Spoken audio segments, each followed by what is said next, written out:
We're going to close out the afternoon by talking about one of your favorite topics. And I say that because every time we have a conversation at our executive network meetings or run an article on GreenBiz about engaging employees around sustainability, the volume raises, the excitement level goes up, the conversation gets much richer. So here to join me in a conversation on that, please welcome from PwC, Corporate Responsibility Leader, Shannon Schuyler.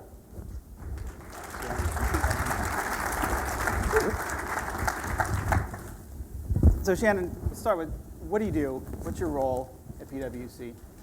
I think probably like many people out there, we have every role known to man. And so some days it's around employee engagement, and other days it's around your foundation, and other days it's around environmental stewardship, and other days it's around pro bono, and last week it was about immigration. So pretty much what is kind it of a little today? bit. Well, today it's about engagement. Okay. And coming after Gabe is a perfect setup for talking about employee engagement. Why? Because so many of the things that he was talking around about behavioral change.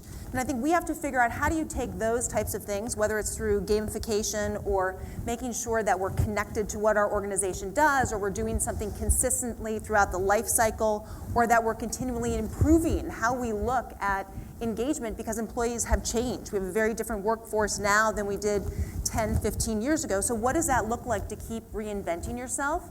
And I guess for so long, people have focused around this engagement piece being just nebulous, like you can't measure it. So let's talk about a lot of really nice anecdotes and some nice stories, and it's great for videos, but really nothing was tangible, and it was really hard to go into your C-suite and say, this is something that's valuable, because everyone feels it. It feels good to do good things, but to really be able to put numbers around it brings this whole area to a different level. Yeah, it's one of those things we were talking about shared value earlier today. It's one of those great ideas, engaging employees, that everyone thinks is a good idea, but getting down to it is obviously a lot tougher. So how did this become strategic at PwC? Well, for us, and I know there's many other people in the audience that are like this, we're a professional services firm. We don't make anything. And so we're not going to improve the things that we do around our organization because we're going to make a widget better, because it's just not going to happen. So everything that we have to do, really our people are at the foundation of that. And so whether we're going to try to drive efficiencies, whether we're going to try to deliver better service to our client or our brand, it has to come from our people doing it. And you either have the chance to sit kind of in your ivory tower and try to do engineered solutions that you're spending millions and millions of dollars every year on trying to implement, or you figure out a way that how can you get your people actually engaged in doing these activities, and then not just be engaged, but actually engaged in a way that you can reflect has people staying longer, they perform better, and they're tangible numbers, just not nice stories to tell. Right, but you've specifically been using this as a sustainability engagement tool. How did that become an important part of the mix? Well, you know, it's interesting. What we've really found is our people want to be engaged and want to have the ability to control the things that happen from a social and environmental standpoint. They see what the company can do, but there's so much more that they can do when they're actually involved. And it's both from what Gabe and what Gabby said. We have people who are coming in the door as new recruits and our retired partners who are all actively involved in these types of things, and they want their hands on, and they want to make sure that their fingerprints are a part of it, that they're not just being told this is what you need to do in order to do something social or environmentally responsible for the organization. They want to be a part of what those decisions are, and then have the company figure out how can we put that in some kind of strategic way with enough flexibility to allow them to do those things, because that's what's going to drive purpose in their job, but then also making sure that it's aligned with what we're doing. But I think the key thing here is that you have started to crack the nut on how you measure this. We have, and there are a couple of people here from PwC, and Jeff Senny and Kenya Haupt, and they've done amazing work with trying to figure out what does this actually look like and how do you measure it. And so instead of just saying we can look at different areas of where we retain people, I mean, we know that last year that we were able to retain people who were able to participate in CR, and we look at this in two ways. One, participate means you did something once, right? That's great. You participated in on a board seat, in Project Belize, on a green team. And then we also look at people who are what we call engaged, that participate a number of times, and look at the difference between people who don't do anything, people who participate, and then people who are engaged. And we see a difference between how long those people stay at an organization and the people who were participating versus not at all. There was a 5% difference in turnover, which equates to almost $165 million to PwC. PwC. In terms of replacement costs and training costs and lost... All the above. So we equate it to about $100,000 per person who leaves. And so when we look at that, that's real dollars. We also know years ago when we started doing volunteer programs and we started to try to track performance and who were the people who were actually volunteering, the people who were volunteering were the people who had some of the lowest ratings because they weren't utilized on clients, and so they would be out there volunteering. And so let me tell you what a good story that was. And so in 2007, here we're like, this is great, our people love it, our best people love it, and we did the math, and no. It was our okay to not great performers were the ones who were doing all of our volunteering. And so we started to rework the programs to say, well, what would it look like if we actually reached out to the strongest performers? What type of experience would they need to have for them to realize and for them to figure out how do you balance out utilization versus spending time during the workday engaged in something around CR, because we have our people do it during the workday. And now what we find out is the majority of people who do participate are those that are the highest performers. And so we've totally changed that, which is a much different story that we can now tell. Well, let's get more specific. What are they participating in? What are they actually doing? You said doing one thing, doing another. What are these things? Well, we have kind of a lengthy list of different things that are related to CR, and it could be everything from a green team, it could be Project Belize, which is an activity that we do, it could be volunteering, it could be a board seat. All those different types of activities. It could be pro bono work, being a lone staff for a nonprofit. And then what we're able to do now is to go in and look individually at those activities and then see the nuances. So we know there's a lot more connectivity, especially for staff that are managers and above to board seats, because it's something that they do more regularly. And so we know that if we beef up our board seat program and we do more funding for people, that actually makes them more connected to the firm, and it actually follows this retention and performance. We also know that things like Project Belize, that is 3 to 4 days, go away, teach financial literacy in Belize, that actually really helps the millennials, and they're really focused. We know the more people who can participate in that, the better. And we also were able to find out that our interns that we used to send to Belize, we actually don't have a higher conversion rate if they go, so now we're sending more full-time staff. So we can actually use this as a lever to figure out what's working and what's not, which is a huge factor when you look at how do you really make this a part of the culture, because it's not just a one hit, it's throughout their career, and what are the types of things that you can actually do, and what can the firm come and look to CR for the answers as they see these different things that are happening. So I'm guessing you don't have a hard time finding people who want to go to Belize to teach financial literacy. But what about some of the other things? How much of selling do you have to do to explain around volunteerism or nonprofit board seats or any of the other activities? You know, there's not a whole lot of selling to it, because one of the things, and I had mentioned it before over at the sidebar, is that if it's not something that your people are going to gravitate to and ultimately they're going to be responsible for running, it's not sustainable. And so when you have a program, it has to be something that they're bought into, whether it's the green teams, and so we can build a whole framework around it and we can lift it off the ground. But at the end of the day, after 2 years, if it wasn't something that our people in the local offices were actually going to own, that we could fund, but they were going to run with and figure out what to do, then it wasn't worth it, because we're a small team and that's not going to work. And so I think it's finding those types of things. And so volunteering, that's not hard to do, right? So we make sure that we don't spend a lot of time. They can go and do that. We make sure that they have the framework and they have the ways to be able to capture their time, et cetera. It's interesting that some of the things you're talking about do not fall under the rubric of greening the company, that these are really not about what can we do at PwC or even its clients, but these are about things you can do in your life, in your world, in your community. How does that translate into productivity or retention? It's hard to make that connection. Can you explain it? Well, I mean, for us, it's looking at, people want to have a purpose, right? They want to figure out, what does my job mean that's bigger than necessarily going into work every day and sitting and working with a client? And I think what we need to figure out is, what does that look like in the confines of PwC? So you're hired in a certain way, we take you through the same leadership ladders that we're trying to bring people in. How can we make sure that we're understanding what motivates you and what you can use your skills for that may be beyond your daily work, so that you really have purpose? And doing that makes people realize that it's not just about them, but they can take their skills and their knowledge and their interests, leverage the firm, and then go out and do it. And so being able to offer those types of things allows us to have people want to stay, because then they see the other value that they have, and it's bringing this bigger thing. And it's a great quote that's out there about, culture eats strategy for breakfast. I mean, if your culture is not done and together, you can have the greatest business strategy, and you can have your CFOs out there and saying this is the line of business you're going to go after. It's not going to work. And what we've said is CR is really part of our purpose. It's part of our fabric. It's part of our culture. If it becomes your culture, it becomes something that you want to continuously improve, and something that you're making sure you're driving consistently through the organization. I just heard 1,000 tweets about culture eating strategy. You all put out a report just this last couple days, I think, on this topic. And in that report, you and Jeff and your great crew put that together. You talked about the fact that 10 to 15% of the workforce overall is disconnected, costing companies billions and billions of dollars. Is corporate responsibility a tool for engaging these people, or are they hopeless? No, what we have found is that it is. It is a tool, and it can be measured, and it can be leveraged in this way.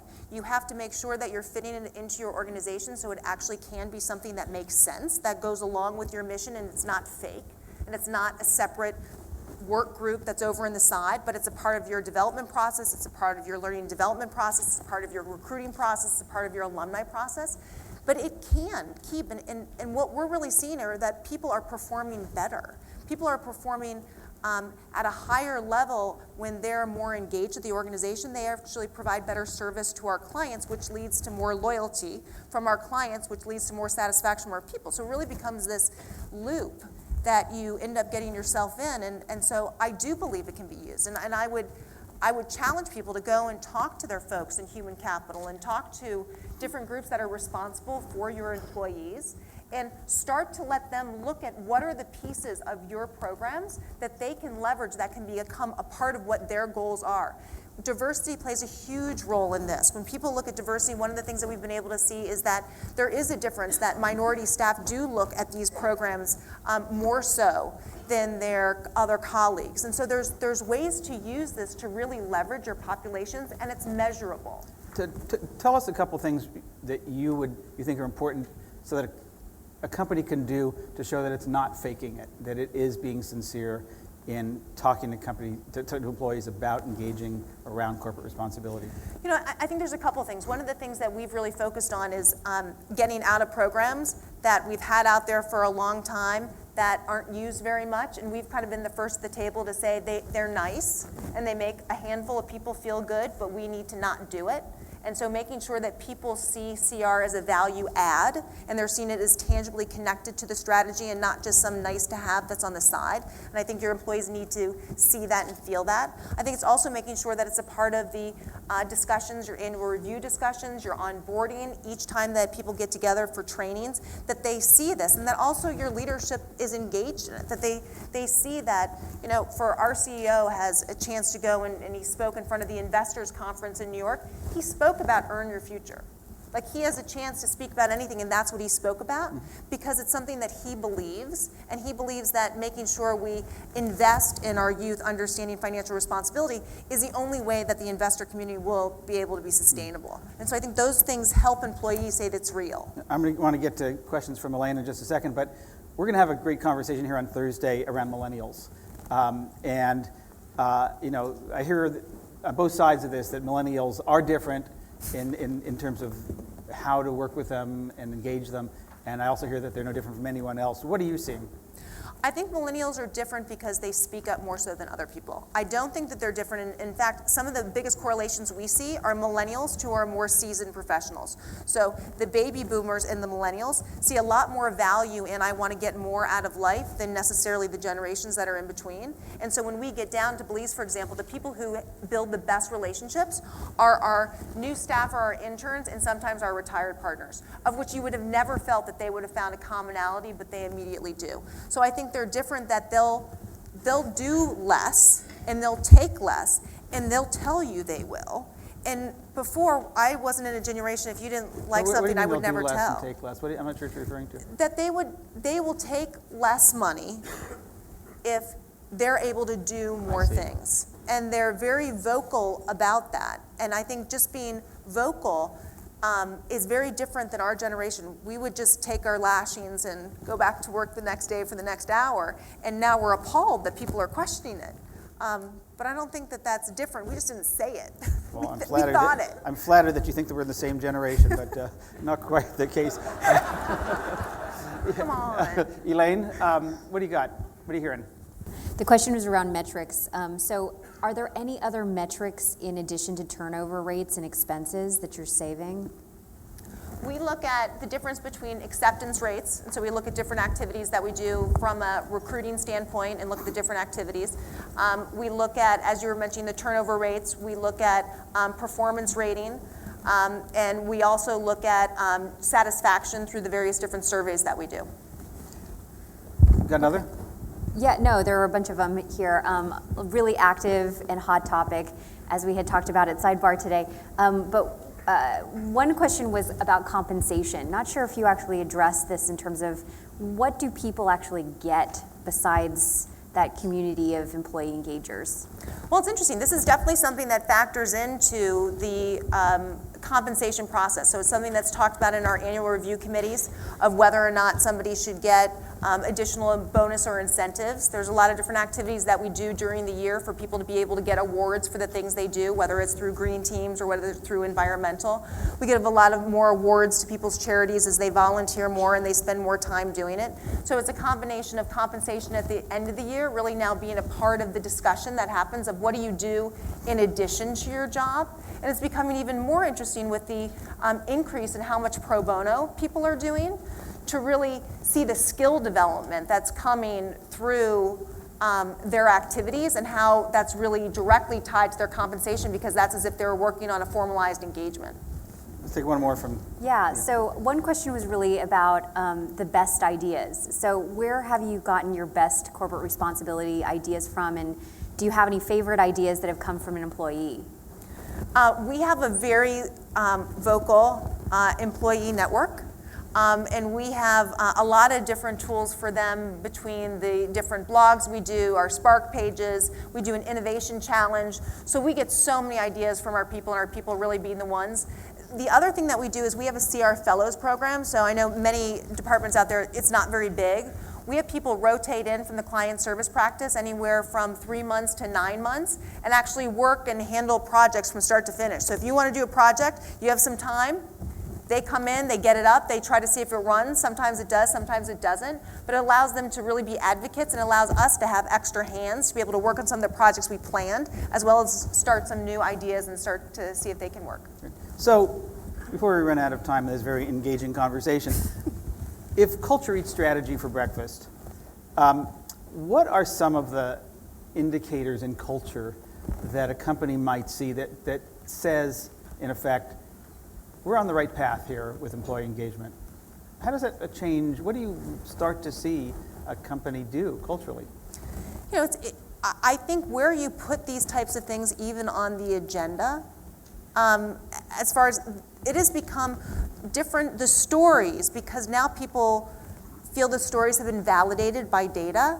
The stories now are out there all the time, and our CEO talks about the stories because I think there's a sense of this is real. And so we're free to talk about it, and you can now share the lighthearted things that are happening out there. And I think the more people see that, in addition, it has to be, again, consistent. And so our folks, this isn't something that once a year people hear about. I mean, this is something that is a part of their day and a part of whether they're on an engagement team, one of the things they look for, or what does their client do around corporate responsibility and sustainability to build relationships there. It's around what they do when they're completing their performance reviews. It's what they do when they're working along somebody trying to decide what they're going to do that night, whether they're going to volunteer or go to a board meeting. So I think it just becomes a part of your daily culture. And if it does, then suddenly it seems that it's not going to go away, which is really important, especially for millennials. But that also is something that's real and something that's tangible and hopefully a part of the fabric of the organization. And that it is an everyday kind of thing, and it's not just the third week in April. Right. Yeah. No, I think that making it a part of the fabric and on a daily basis is key. Great. Well, there's going to be a great workshop on this tomorrow afternoon, so I encourage you to attend that. For now, please join me in thanking Shannon Schuyler. Thank you.